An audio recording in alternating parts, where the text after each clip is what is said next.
బయటకు ఎట్లా తీసుకురావాలనే ఆలోచన చేస్తారే తప్ప బీజేపీతో ఏ రకంగా కూడా వాళ్ళు కొల్లుడు అయినట్టుగా చిన్న ఎవిడెన్స్ కూడా బయటికి రాలేదు. వాళ్ళు కలిసినట్టుగా ఫొటోస్ లేవు. కలిసినప్పుడు ఉన్న వాళ్ళు ఎవరు కూడా వాళ్ళు కలిసినప్పుడు మేము చూసాము, లేదా వాళ్ళు ఈ ప్రపోజల్ పెట్టారు, పైనుంచి ఆరోపణలన్నిటిని కూడా వాళ్ళు ఖండించారు. అవసరమైతే ఆమె కూడా చెప్పింది జైల్లో ఉంటాను కానీ నేను నా కోసం పార్టీ పరువులు తాకట్టు పెట్టడానికి నేను సిద్ధపడను అని చెప్పి కవిత గారు కూడా చెప్పారు. సో అట్లాంటిది ఏం జరగదు. ఒకవేళ అటువంటి లోపాయికారి ఒప్పందాలు ఉంటే కేటీఆర్ గారిని వాళ్ళు అరెస్ట్ చేయడానికి, విచారణ పిలవడానికి ఈడీ ప్రయత్నం చేయదు, అసలు కేసు కూడా పెట్టకపోయేవాళ్ళు. కాబట్టి ఈ సందర్భంగానైనా జనానికి తేడతెల్లం అవుతుంది. కేటీఆర్ కుమ్మక్కు కాలేదు, బీజేపీకి అప్పుడెట్లున్నారో ఇప్పుడు కూడా దూరంగానే ఉన్నారు అనే అంశం జనం దృష్టికి రావడానికి ఇది ఒక సందర్భం. తన మీద పెట్టిన ఏసీబీ కేసుల్ని కొట్టివేయాలని కేటీఆర్ క్వాష్ పిటిషన్ వేశారు. దాని మీద హైకోర్టు విచారణ జరిపి ఈ నెల 31వ తేదీ వరకు ఆయన్ని అరెస్ట్ చేయడానికి వీల్లేదని ఆదేశాలు ఇచ్చింది.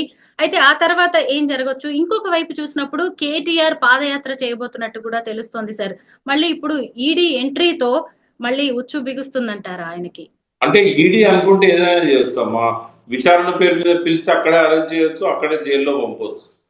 కాబట్టి వాళ్ళు ఎంత సీరియస్ గా ఉన్నారు కేటీఆర్ విషయంలో, కేటీఆర్ ను బయట తిరగనిస్తే పార్టీకి మంచిదా, అరెస్ట్ చేస్తే మంచిదా? విచారణకైతే పిలుస్తుంటారు 1-2 సార్లు, బట్ ఏ క్షణాన్నైనా అరెస్ట్ చేయడానికి ఒకసారి ఈడీలో కేసు రిజిస్టర్ అయిందంటే వాళ్ళు ఎప్పుడైనా జైల్లో పెట్టవచ్చు. ఒక 3-4 నెలల దాకా బెయిల్ దొరకకుండా కూడా వాళ్ళు ఆపగలుగుతారు. కానీ ఇక్కడ ఏసీబీ విషయంలో మాత్రం యాంటిసిపేటరీ బెయిల్ ఇవ్వచ్చు కోర్టు. షూరిటీస్ తీసుకొని ఆయన ఎప్పుడంటే అప్పుడు విచారణకు హాజరుగమ్మని చెప్పొచ్చు. విచారణను ఆపే అవకాశాన్ని కోర్టు తీసుకోదు ఎప్పుడు కూడా. ఏ విషయంలో క్వాష్ పిటిషన్ అనేది ఎంటర్టైన్ చేయకపోవచ్చు. ఎందుకంటే ఛార్జ్షీట్ పెట్టినప్పుడు అవన్నీ కూడా కూలంకుషంగా చర్చిస్తారు. కేవలం ఎఫ్ఐఆర్ లెవెల్లోనే విచారణను ఆపాలని చెప్పి పోవడం అనేది బెయిల్ విషయంలో ఉపశమనానికి కొంత ఉపయోగపడుతుంది. కానీ దానికోసం వాళ్ళు విచారణను ఆపమని చెప్పి ఎప్పుడు కూడా డైరెక్షన్స్ ఇచ్చినట్టు లేదు మనకు. కాబట్టి కోర్టే చెప్పింది 30వ తారీఖు లోపల అరెస్ట్ చేయొద్దు, విచారణకు హాజరు కావాలని చెప్పింది. కాబట్టి రేపు భవిష్యత్తులో యాంటిసిపేటరీ బెయిల్ రావచ్చు. అరెస్ట్ కాకుండా ఆయనకు ఒక ఉపశమనం ఉంటుంది, కానీ విచారణకు హాజరు కాకుండానైతే ఏది ఉండదు. ఈడీ విషయంలో మాత్రం 50-50 ఛాన్సెస్ ఉన్నాయి. అరెస్ట్ చేసి జైలు పంపొచ్చు, లేదా విచారణ పేరుతోని ఒక 4-5 సార్లు తిప్పుకోవచ్చు. సార్, రాష్ట్రంలో అధికార మార్పిడి జరిగిన నాటి నుంచి కూడా ఫోన్ ట్యాపింగ్, కాళేశ్వరం అవినీతి, ఇప్పుడు ఫార్ములా ఈ రేస్ కేసు, డ్రగ్స్ కేసు, ఇలా పలు కేసుల్లో కేటీఆర్ పేరు పదే పదే వినిపిస్తోంది. ఇవాళ అరెస్ట్ అవుతారు, రేపు అరెస్ట్ అవుతారు అంటూ ఫీలర్స్ ఇస్తున్నారు. ఒకవైపు చూసినప్పుడు రాష్ట్ర ప్రభుత్వం, కాంగ్రెస్ ఆయన్ని టార్గెట్ చేస్తుంది. అటు చూస్తే మీరు చెప్తున్నట్టుగా సెంట్రల్లో ఉన్న బీజేపీ ప్రభుత్వం కూడా ఆయన్ని టార్గెట్ చేస్తుంది. ఎందుకు? ఒక బలమైన నాయకుడుగా కేటీఆర్ ఉండడం వల్లే, అలాగే ప్రతిపక్షంగా కూడా బీఆర్ఎస్ బలమైన పాత్ర పోషిస్తుండడం వల్లే ఆయన టార్గెట్ చేస్తున్నారంటారా? అంటే మన సమాజంలో ఇంకా పూర్తిగా చైతన్యం రాలేదమ్మా. తెలంగాణలో వట్టి ఆవేశపరులు ఎక్కువ ఉంటారు, ఆగం అనేది ఎక్కువగా ఉంటుంది. గద్దెగిరిందంటే ఎద్దెగిరిందని చెప్పినా కూడా నమ్మే జనం ఉన్నప్పుడు ఇటువంటి వాటి అన్నిటికీ ఆస్కారం ఉంటుంది. ప్రజల్లో చైతన్యం వచ్చినప్పుడు ఇటువంటి పిచ్చి పిచ్చి కేసులు పెట్టరు, పిచ్చి పిచ్చి ఆరోపణలు చేయరు. ఈ ప్రజల్లో అటువంటి చైతన్యం రావడానికి ఈ రాజకీయ పార్టీలు ఏనాడు కూడా పెద్ద పట్టించుకున్న దాఖలాలు లేవు. ప్రజల చైతన్యం సరిగా లేదు కాబట్టి, సోషల్ మీడియాలో వచ్చే అబద్ధాలను నమ్ముతున్నారు కాబట్టి వాళ్ళు ఈ రకమైన కేసులు పెడతా ఉంటారు. ఇక్కడ ఒకటి నేను చెప్పదలుచుకున్నా, ఇప్పుడు 10 ఏళ్ల నుంచి బీజేపీ ప్రభుత్వం కేంద్రంలో ఉంది, 11 ఏళ్ళు. అదేవిధంగా గత 1 ఇయర్ నుంచి రాష్ట్ర ప్రభుత్వంలో కాంగ్రెస్ ఉంది. మరి అవినీతి అవినీతి అని చెప్పి ఇన్ని సంవత్సరాల నుంచి చెప్తున్నారు కదా, ఇప్పటి వరకు ఏ ఒక్కటైనా నిర్దిష్టంగా ఇగో ఈ ఆధారం దొరికింది, మీరు అవినీతి చేశారు అని చెప్పి కేసు పెట్టగలిగారా? 1,00,000 కోట్లు తిన్నారు కాళేశ్వరంలో అని బదనాం చేశారు, ప్రచారం చేశారు. ఒక 1,000 రూపాయలు తిన్నట్టు ప్రూవ్ చేసినా కూడా ఈ పాటికి కేసీఆర్ కేటీఆర్ జైల్లో ఉండేవాళ్ళు కదా, హరీష్ రావు కానీ. మరి వాళ్ళకి ఎందుకు దొరుకుతలేదు? ఇప్పుడు కాళేశ్వరం కమిషన్ విచారణ ప్రారంభమై కూడా దాదాపు 8 నెలలు అవుతున్నది. మరి విచారణ సమయంలో ఏ ఇంజనీర్ అయినా, లేకుంటే ఏ కోదండరామ్ లాంటి వాళ్ళు కానీ, ఆయన ఎవరు కేంద్ర సలహాదారు వెదిరే శ్రీరామ్ లాంటి వాళ్ళు కానీ ఇక్కడ అటెండ్ అయిన కొంతమంది కానీ అఫిడవిట్ ఇచ్చిన వాళ్ళు కానీ ఫలానా అవినీతి జరిగింది అని నిర్దిష్టంగా చెప్పగలిగారా? వాళ్ళ కుటుంబం నుంచి కేటీఆర్ గారు దీనిలో ఇన్వాల్వ్ అయి ఉన్నాడని ఏ ఒక్క ఆధారమైన అర్బన్ డెవలప్మెంట్ మినిస్టర్గా పనిచేశాడు, ఇండస్ట్రీస్ మినిస్టర్గా పనిచేశాడు. వాళ్ళు చూపెట్టదలుచుకుంటే ఐటీలో కానీ ఎక్కడైనా అవినీతి ఇప్పటి వరకు ప్రజలు నమ్మే విధంగానైనా చూపెట్టగలిగారా? అంటే 11 ఏళ్ళ నుంచి దొరకంది ఇప్పుడేం దొరుకుతుంది?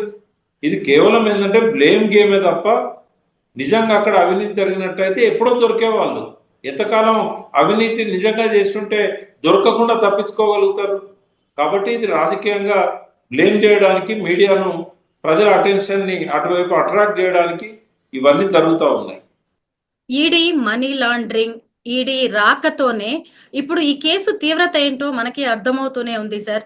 ఇప్పటికే కవిత ఢిల్లీ లిక్కర్ స్కామ్ లో బెయిల్ మీద బయట ఉన్నారు. ఒకవేళ కేటీఆర్ కూడా జైలుకి వెళ్లాల్సి వస్తే కేసీఆర్ పరిస్థితి ఏంటి? ఎందుకంటే 2 సార్లు ముఖ్యమంత్రిగా ఉన్న వ్యక్తి కొడుకు కూతురు ఇలా జైలు పాలు అయితే బీఆర్ఎస్ ప్రతిష్ట ఏమైనా మసకబారే ఛాన్స్ ఉందంటారా? అంటే ఖచ్చితంగా జనంలో ఒక రీజనింగ్ అనేది, లాజికల్ థాట్ అనేది లేనప్పుడు ఏమవుతుందంటే డెఫినెట్ గా నమ్మే అవకాశం ఉంటుంది. కొంతనే ఒక 30% 40% నమ్మే అవకాశం ఉంటుంది. అది కొంత ఆ మేరకు ఏంటంటే అది బీఆర్ఎస్ కి నష్టమే, అది డెఫినెట్ గా. కానీ కేసీఆర్ టీఆర్ఎస్ స్టార్ట్ చేసినాడు, కవిత కేటీఆర్ ఉంటుందని స్టార్ట్ చేయలేదు. వాళ్ళని రావద్దన్నాడు, ఇందులో పార్టిసిపేట్ చేయొద్దని కూడా అన్నాడు. సరే, అనుకోకుండా వాళ్ళకు ఆ ఉత్సాహం వచ్చింది. ఉద్యమ కాలంలోనే వచ్చారు, అధికారంలో ఉన్నప్పుడు కాకుండా ఉద్యమంలో భాగం పంచుకుంటామని వచ్చారు. వాళ్ళు కంటిన్యూ అవుతున్నారు, వాళ్ళు సమర్థులు అని చెప్పి నిరూపించుకున్నారు. బెస్ట్ పార్లమెంటేరియన్ అవార్డు కవిత గారికి వచ్చింది, best IT minister and industry minister అని చెప్పి రిజల్ట్స్ ఇచ్చి ఆయన ప్రూవ్ చేసుకోగలిగాడు కేటీఆర్.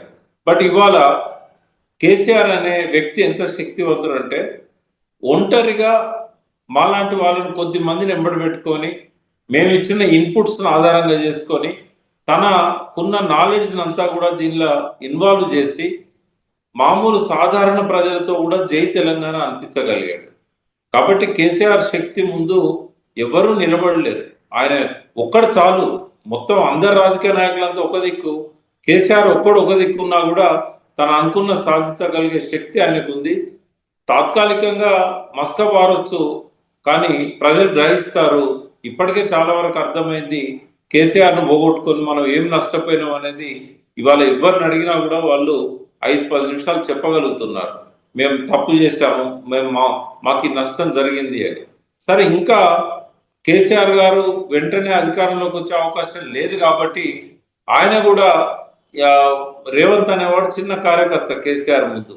ఇదే పార్టీలో కేసీఆర్ గారిని అపాయింట్మెంట్ దొరకక కలవడానికి రోజుల కొద్దీ వెయిట్ చేసిన రేవంత్ రెడ్డి గారు అనుకోని పరిస్థితుల్లో ముఖ్యమంత్రి అయింది కాబట్టి ఇవాళ ఆయనే పిచ్చుక మీద బ్రహ్మాస్త్రం వేయడం ఎందుకు, ఒక 1 ఇయర్ పాటు మనము దూరంగా ఉంటే మంచిది, మనం అతని మీద కామెంట్ చేయకపోతేనే బెటర్ అని చెప్పి ఆయన అనుకున్నాడు. అవమానపరిచి కేసీఆర్ను రాకుండా చేయాలని చెప్పి రేవంత్ రెడ్డి అనుకున్నాడు. పదే అంటాడు రేవంత్ రెడ్డి, అసెంబ్లీకి రా, ఇక్కడికి రా, అక్కడికి రా. కానీ ఆయన రావాలనే ఉద్దేశము రేవంత్ రెడ్డికి లేదు. ఎందుకంటే కేసీఆర్ వచ్చినట్టయితే ఆయన టవరింగ్ పర్సనాలిటీ ముందు ఈయనది సరిపోదు. కాబట్టి ఆయన రాకుండా ఆపాలంటేనే రమ్మని చెప్పి డిమాండ్ చేయడం అన్నట్టు. కాబట్టి నిజంగా కేసీఆర్ సభలో కూర్చుంటే రేవంత్ రెడ్డి డొల్లతనం అనేది ప్రజలకు తెలుస్తుంది. రాకుండా ఉండడానికి అగౌరవపరచడం, అమర్యాదగా మాట్లాడడం, ఇవన్నీ కూడా చేసేది ఆయన రాకుండా ఉండడానికి. ఎందుకంటే గౌరవం లేని కాడికి కేసీఆర్ రాడనే సంగతి రేవంత్ రెడ్డి తెలుసు. నిజంగానే ఆయనను ఆ సభలోకి రప్పించుకోవాలనుకుంటే ఈ అగౌరవపరచడం అనేది, అమర్యాదగా మాట్లాడడం అనేది రేవంత్ రెడ్డి చేయకపోయేవాడు. ఉద్దేశపూర్వకంగానే ఆయన సభలోకి రాకుండా ఈ దుర్భాషలు, నీచ భాషలు మాట్లాడుకుంటూ రేవంత్ రెడ్డి డ్రామా చేస్తున్నాడు. సార్, వయసు రీత్యా కావచ్చు, లేదంటే ఇతర కారణాల వల్ల ఇప్పటికీ కేసీఆర్ గారు ఎక్కువగా ఫామ్ హౌస్ కే పరిమితం అవుతున్నారు. ఒకవేళ కేటీఆర్ ఏవైనా విపత్కర పరిస్థితులను ఎదుర్కోవాల్సి వస్తే కవిత గారి బాధ్యతలు ఏమన్నా ఇంకా పెరగబోతున్నాయంటారా? ఎందుకంటే పార్టీ బరువు బాధ్యతలన్నీ కూడా ఇప్పుడు ఆవిడ మీదే పడే అవకాశం కనిపిస్తున్నట్టుంది. అట్లా కాదమ్మా, కేసీఆర్ గారు ఎవరికి ఇవ్వడు. పార్టీ అధ్యక్ష బాధ్యతలలో ఆయన ఉంటాడు. రేపు ఒకవేళ మళ్ళీ గవర్నమెంట్ ఫామ్ చేసినా కూడా ఆయనే చేస్తాడు తప్ప కొడుకు కానీ బిడ్డకు కానీ అధికారం మార్పిడి చేసే అవకాశం అసలే లేదు. ఆయన ఎక్కడున్నా కూడా ఆయన బ్రెయిన్ మాత్రం చాలా యాక్టివ్గా పనిచేస్తుంది. మనందరం అనుకుంటాం ఆయన రెస్ట్ తీసుకుంటున్నాడని, కానీ ఆయనకి ఎప్పుడు రెస్ట్ అనేది ఆయనకు తెలియని విషయం అది. నేను చాలా సంవత్సరాలు ఆయనతో రాత్రింబవళ్ళు అసోసియేట్ అయిన వ్యక్తిని. రెస్ట్ అనేది ఉండదు ఆయన జీవితంలో. ఆయన ఫ్యామిలీ మెంబర్స్తో కూడా ఒక గంట సేపు సంతోషంగా ఎప్పుడు గడిపిన దాఖలాలు కనబడవు మనకు. అధికారంలో ఉన్న 10 ఏళ్లలో కానీ, అంతకుముందు 14 ఏళ్లలో కానీ ఆయన మైండ్ ఎప్పుడు రెస్ట్ తీసుకోదు. ఆయన ప్రశాంతంగా ఉన్నాడు అని అంటే ఒక తుఫాన్ ఏదో రాబోతుందని మనం అర్థం చేసుకోవాలి. తనను తను రిజోనేట్ చేసుకోవడానికి ఈ కాలాన్ని ఆయన ఉపయోగించుకుంటున్నాడు. ఆరోగ్యం బాగుంది. అదేవిధంగా ఆ మైండ్లో కూడా ఆయనకు 10 ఏళ్ల ఫ్యూచర్ ప్లాన్ ఉంటుంది ఎప్పుడు. కాబట్టి మనం తక్కువ అంచనా వేయడానికి లేదు. మళ్ళీ కేసీఆర్ ముఖ్యమంత్రి కావడానికి కావాల్సిన అన్ని రకాల ఏర్పాట్లను ఆయన ఇప్పటికే మైండ్లో చేసుకొని ఉంటాడు. కొంతకాలం వేచి చూస్తాడు తప్ప ఆయన అనుకున్న పద్ధతిలోనే పార్టీని నడిపించడానికి రాబోయే 1-2 నెలల్లోనే అన్ని రకాల సన్నాహాలతోని ఆయన మళ్ళీ ప్రజల ముందుకు వస్తాడు. మొత్తం మీద కేటీఆర్ గారి